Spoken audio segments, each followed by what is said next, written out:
Hello everyone, and welcome to my Days of Our Lives official. I hope everyone is having a wonderful day. Before we begin, please hit the subscribe button and give this video a thumbs up. Holly would never trust Eric and Nicole again. EJ warned Eric at the bar, but EJ also pointed out that she had EJ to rely on. Eric was informed by EJ with a smug air that Holly no longer thought highly of either of them. According to EJ, Holly had sought comfort from him after witnessing the horrific acts of Eric towards her father and Brady towards Sarah. EJ said he understood Holly's feelings and felt sorry for her. Nicole cannot prioritize anyone over you, not even her own daughter. You're not needed in Holly, EJ stated. Screaming at EJ to stop talking, Eric leaped from his seat and grabbed him by his shirt. Eric cautioned EJ from approaching Holly.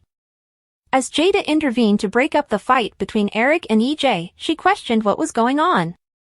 Lying, EJ said that he was there, going about his business, when Eric suddenly attacked him. Jada needs to arrest Eric. According to EJ, Jada suggested EJ go for a stroll. EJ claimed he was there to question Ava Vitali, but Jada asked him to leave after stating she would take care of it. When they were by themselves, Eric said that EJ was attempting to convert Holly against Nicole and him. Unfortunately, I've given him all the ammunition to do it, Eric replied. Tate questioned Holly what she was doing after spotting her attempting to open Brady's luggage. Holly acknowledged that she was looking for proof that Brady was the driver of the vehicle that struck her Aunt Sarah. Holly remarked, maybe he wrote a confession. Did she believe she was Nancy Drew? Tate inquired.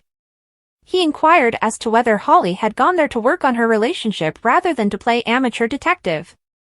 Tate's happiness that his father was out of jail upset Holly, who said she loved him but couldn't handle it. My dad drove drunk and fell off the wagon, and my mom is in prison. Tate remarked, I'm glad he's not in jail, of course, or I'd be an orphan.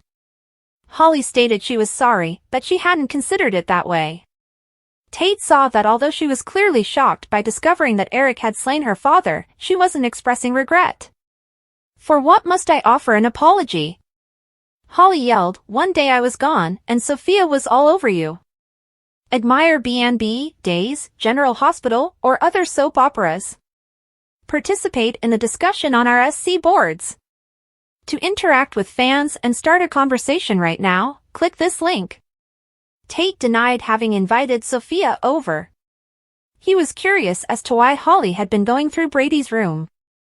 Holly mentioned that EJ had informed her that Brady could not be locked up in any other way. You're collaborating with EJ to undermine my father? Really?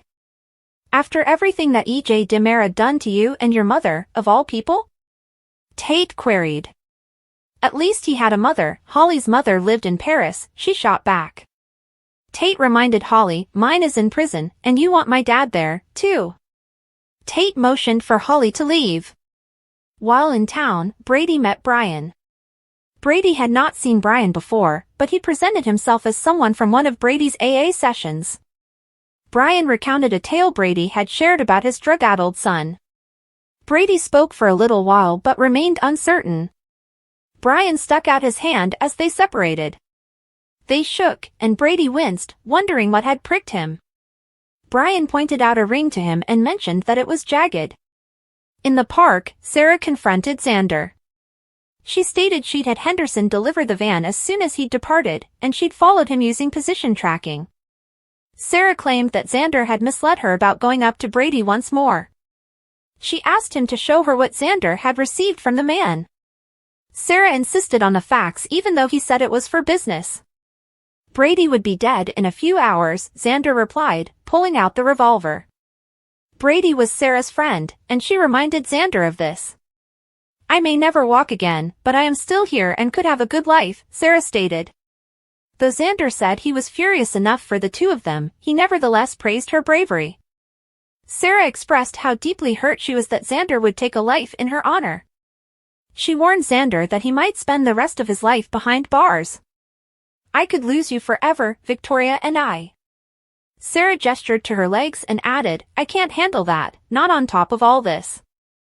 If Xander believed he would get away with murder, she questioned him. Brady won't be shot by me. Brady is going to take his own life, Xander declared.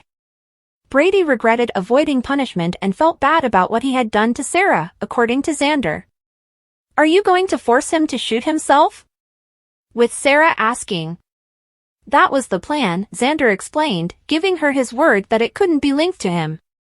Sarah recalled that Xander had claimed to be a changed man and that she knew who he was before they met. She pleaded with Xander to abandon his scheme. Brady should be taken care of by karma or the cosmos, Sarah advised Xander, but Xander countered that he was Victor and Kiriaki's son. You are not Victor. Sarah started crying. Brady was Victor's grandson, she reminded Xander, and he was also a son, a brother, and a father. Brady would have a large crowd at his burial then, Xander joked. Although terrible, Sarah contended that the accident was unintentional. Xander disagreed, stating that Brady had made all of the decisions made throughout that evening. You want justice, too, admit it, Xander remarked. Sarah admitted that she was sad but was working through it. If Xander kept running into Brady everywhere in town, she never would, in her opinion. While Sarah thought that Brady should be punished, she preferred that the criminal justice system handle it.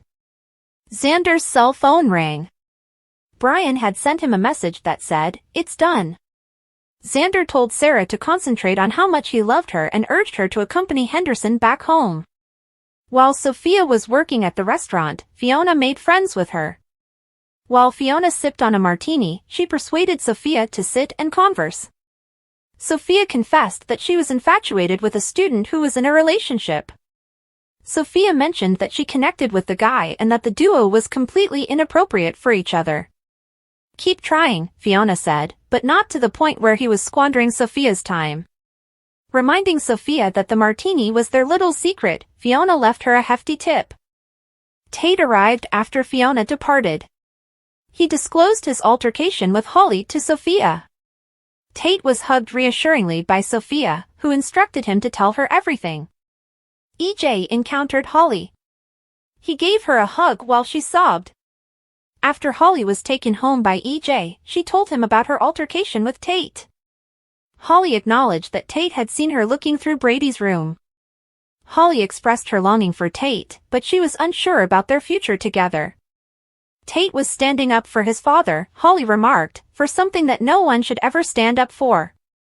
EJ assured Holly that her needs would come first and expressed his concern for her. I am going to make that bastard pay for what he has done, declared EJ. After returning home, Sarah was unsure of what to do. Fiona entered and inquired about Xander's location. Fiona should know about something, Sarah informed her. Jada said that Ava was not in her room when she walked downstairs.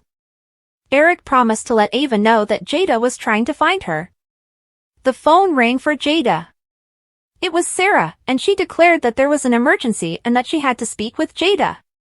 Brady was panting and slurring, had trouble walking straight, and was breathing heavily by the time he arrived home. Tate put Brady in bed to sober up because he believed he was intoxicated. Xander broke in after Tate departed the suite. Proceeding to the bedroom where Brady slept, he pulled out his revolver. Xander saw that Brady was sleeping and concluded that the medicine had worked. All he had to do, he told himself, was slide the gun into Brady's hand and pull the trigger. Xander bemoaned that the one thing he regretted was that Brady would be pain-free. Jada knocked on the door and came in at that very moment. Why was Xander there, she inquired. Brady had passed out when Xander arrived to check on him and offer his support, according to Xander. Jada mentioned that Sarah had called with some really startling news.